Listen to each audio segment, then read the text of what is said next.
Yan, nakasalang na yung crankshaft ng Mio Gear mga kabakal. Pipilapan natin yan. Oh. Ito yung problema yan. Kinain yung spline ng pulley dahil baliktad yung pakalagay ng spacer. So ito nga, tama pa yan. Subukan natin sa milling. After natin build upan. Let's go, let's go!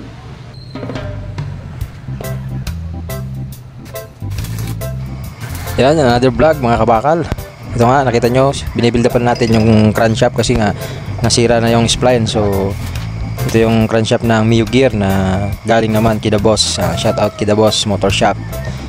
Sa kanya to, sa customer niya to. So kahapon pa to sana, kaso walang kuryente nga nung Sabado. Kaya ngayong araw natin gagawin. So ito na nga, tapos na build upan, then minasin na natin. Yan, kita nyo, binibilog na natin, paka-after natin yan. Punta tayo sa milling machine. So yan na mga kabakal. Sa milling naman natin yan, titirahin.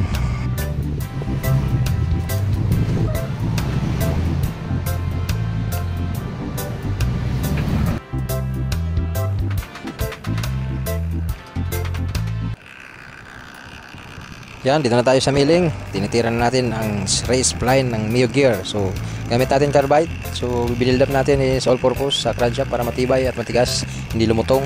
Dati lang, so ganun ang tamang proseso. So sa akin yun, opinion ko yun, bahala kayo. At yan nga mga kabakal. So dati wala tayong milling, kaya hirap na hirap tayong mag-accept ng mga trabahong ganito. So ngayon, kahit papaano, basic na. O yan, di ba? So, may mapapansin na naman kayo dyan, sigurado mga kabakal. Ayan, makikita nyo yung ginawa ko. Yan, bilis-bilisan na natin kasi hapon na nga. Mga oras na yan, is mag-ahap din ako yan. May kalahating araw ko yung ginawa, kala nyo lang ha. So, siyempre, kasi kulang tayong gamit kahit pa paano, wala pa tayong dividing head. Madami pang kulang, pero sinisikap natin na makumpleto yan. Sabi nga yan, dahan-dahan lang, but surely. Alright, so yan mga kabakal.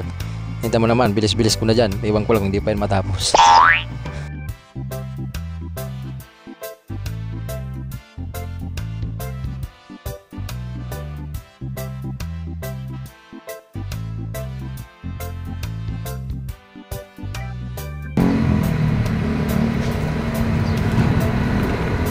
Ayan mga kabakal, tapos na.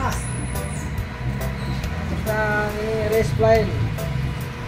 Kaya natin ipasok. Ito yung sa Mio Gear.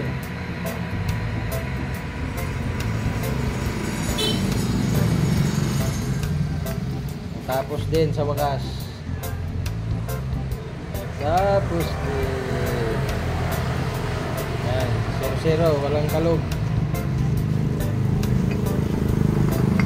Walang kalog para tibay.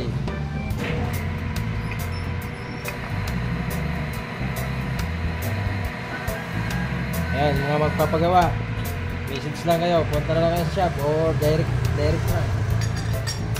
Ayan o, Mio Gear.